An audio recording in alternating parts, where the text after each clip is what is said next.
Hello everyone. तो आज हम इस वीडियो के माध्यम से गुजरात बोर्ड का ग्रेड 10th का चैप्टर नंबर 1 पढ़ने वाले हैं, जिसका नाम है संवदत्वम। संवदत्वम का मतलब होता है may all of you speak together, हम सब एक साथ बोले। तो आइए इस चैप्टर को स्टार्ट करते हैं। Vedas are preeminent source of Indian knowledge and religious tradition। जो वेद है, वेद भारतीय ज्ञान और धार्मिक परंपराओं का प्रमुख सोर्स है, स्रोत है। Four Vedas known as Rig Veda, Yajur Veda, Sam Veda and Atharva Veda are in poetry form। Rig वेद, यजुर वेद, साम वेद, अथर्व वेद के नाम से जाने वाले ये चार वेद काव्य के रूप में हैं। In these mantras there are many incantations through which advice is given। वेदों के श्लोकों को मंत्र कहा जाता है। For enhancing Vedic ideas, various learned poet devotees, being inspired by such Vedic prayers, have composed many incantations and prayers in different popular meters। इन मंत्रों में कई अवतारों के माध्यम से सलाह दी गई है। वैदिक मुहावरों में शंखनाद के लिए विभिन्न वैदिक प्रार्थनाओं से प्रेरित होकर ऐसे प्रार्थनाओं को और भी लोकप्रिय बनाया गया है और ऐसी प्रार्थनाओं की रचना की गई है जिसमें हम मंत्रों का गायन करते हैं और एक साथ उसका गान करते हैं। These prayers are also in poetry order and are called shlokas. ये जो प्रेयर है ये काव्य के रूप में भी दी गई है, जिसको हम श्लोक कहते हैं। Like Vedas, these shlokas are also composed keeping in mind the universal feelings। Not only that, but the desire for welfare of every living being is also expressed। Two of such well-known prayers are presented here। इसमें प्रार्थनाओं को हम काव्यात्मक रूप से पढ़ते हैं और श्लोकों को क्या कहा जाता है, यह वेदों की तरह इन श्लोकों की रचना की गई है जिसमें सार्वभौमिक हर तरह से सामाजिक रूप में सार्वभौमिक भावनाओं को ध्यान में रखते हुए इनकी रचना की गई है। केवल इतना ही नहीं बल्कि हर जीव के कल्याण की इच्छा भी व्यक्त की गई है। हर किसी के कल्याण की बात की गई है, हर किसी की भलाई के बारे में सोचा गया है। इस तरह की दो प्रसिद्ध प्रार्थनाएं यहाँ पे प्रस्तुत की गई है। We have the tradition of having an invocation at the beginning of any work।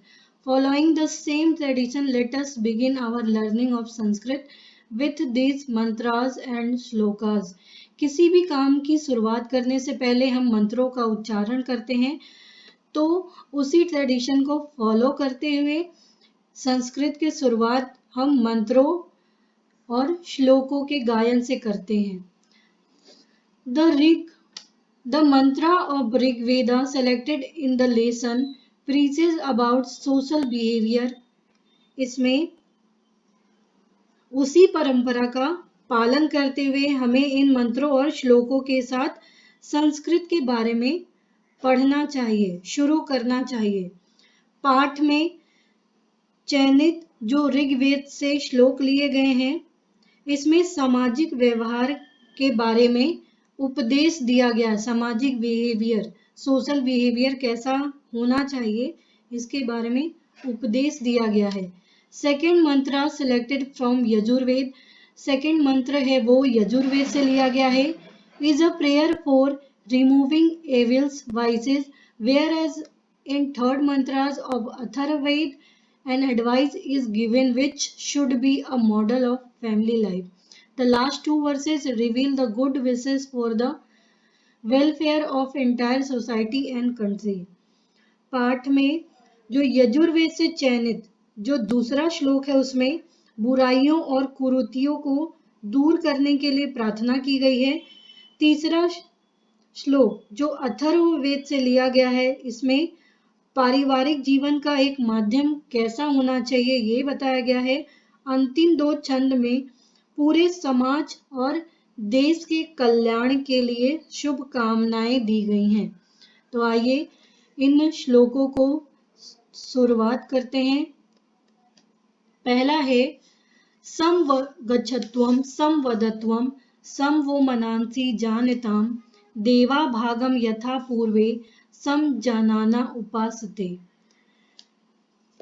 समगच्छत्वम समवदत्वम, इसमें अच्छी तरह से जानते हुए देवों ने यज्ञ के हिस्सों को प्राप्त किया। यज्ञ करने के दौरान जो भी हिस्सा एक दूसरे को मिला वो देवों ने खुशी पूर्वक प्राप्त किया। ठीक उसी प्रकार हम सब भी एक साथ चले, एक साथ बोले ताकि हम सब का मन एक समान हो। ये इसका अर्थ हुआ। May you have in harmony. Speak together, let your minds be all of one accord, just as the ancient gods shared their portion of sacrifice. Second श्लोक है आपका वैश्वानी देव सवित दूरितानि परासुव यद भद्रम तन्न आसुव। सूर्य देवता से प्रार्थना की गई है कि हे सूर्यदेव आप हम सभी के दुष्ट कृतियों को, हमारे अंदर जो बुराइयां हैं उनको दूर करो तथा हमें शुभ मन की प्राप्ति कराओ, अच्छे मन की प्राप्ति कराओ और हमारे अंदर की दुष्ट कृतियों को आप दूर करो। ये हम सूर्य देवता से प्रार्थना करते हैं। O Sun God, remove all evil deeds, bless us with all that is good. जो हमारे लिए अच्छा हो हमें वो प्राप्ति कराओ, हमें शुभ मन की प्राप्ति कराओ और हमारी बुराइयों को दूर करो। नेक्स्ट है अनुव्रत पितुः पुत्रो मात्रा भवतु समन्नः जायापत्ये मधुमतिम वाचम वदतु शांतिवाम। ये अथर्ववेद से लिया गया है जिसमें एक परिवार में किस तरीके का ट्रेडिशन फॉलो करना चाहिए इसके बारे में बताया गया है। पुत्र पिता के संस्कारों पर चले, माता के समान सोच वाले हो, पत्नी पति के साथ मधुर एवं शांति पूर्वक वाणी में बोले। जो बेटा है वो अपने फादर के संस्कारों को फॉलो करे, माता के समान सोच रखने वाले हो, क्योंकि एक माँ कभी अपने परिवार का बुरा नहीं चाहती है। जो पत्नी है वो पति के साथ मधुर और शांति पूर्वक वाणी में बोले। May son follow the woe of father, be of the same thinking as that of mother. May wife speak sweet and peaceful words with husband. Next है सर्वे भवन्तु सुखिनः सर्वे सन्तु निरामया सर्वे भद्राणि पश्यन्तु मां कश्चित् दुर्भाग् भवेत्। हमने पढ़ा था कि लास्ट के दो श्लोक में कल्याण के बारे में बात की गई है, पूरे देश के कल्याण के बारे में। तो सर्वे भवन्तु सुखिनः सभी सुखी हो, सर्वे सन्तु निरामया सभी निरोगी हो, सर्वे भद्राणि पश्यन्तु सभी का मन शुद्ध हो, मां कश्चित् दुर्भाग् भवेत् सभी का मन शुभ हो तथा कोई भी दुखी ना हो। ऐसे हम प्रार्थना करते हैं सभी के लिए कि सभी लोग सुखी हों, सभी लोग निरोगी हो, सभी का मन शुद्ध हो, सभी के लिए हर कार्य शुभ हो, कोई भी दुखी न रहे। ऐसे हम प्रार्थना करते हैं। May all be happy here, may all be healthy, may all see good things, may no one be unhappy. Next है काले वर्षर्तु पर्जन्यः पृथ्वी सस्य शालिनी देशो अयम शोभ रहितो मानवा संतो निर्भया।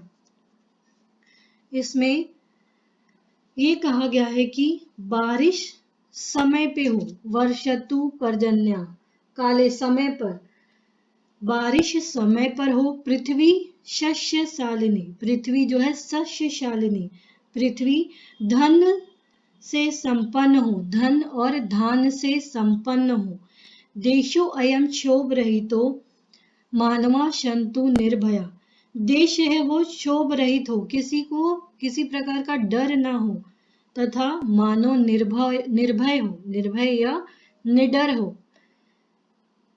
एक देश ऐसा हो जहां लोगों का कल्याण कैसे हो सकता है कि समय पर बारिश हो ताकि पृथ्वी जो है वो धन धान से संपन्न हो, देश क्षोभ रहित रहे, किसी को किसी प्रकार का डर ना हो, जिससे मानव जो है वो निडर रह सके, निर्भय रह सके। May rain fall at the right time, may the earth look beautiful with crops, may this country be free from disturbance, may human beings be free from fear। तो इस प्रकार से इसमें सामाजिक व्यवहार के बारे में, लोगों के कल्याण के बारे में, किस प्रकार से हमें अपना व्यवहार रखना चाहिए, इन सभी चीज़ों के बारे में बताया गया है। तो इस प्रकार से आपका ये चैप्टर समाप्त होता है। उम्मीद है आपको ये चैप्टर समझ में आया होगा। तो प्लीज़ आप इस वीडियो को लाइक और सब्सक्राइब करना ना भूलें। Thank you.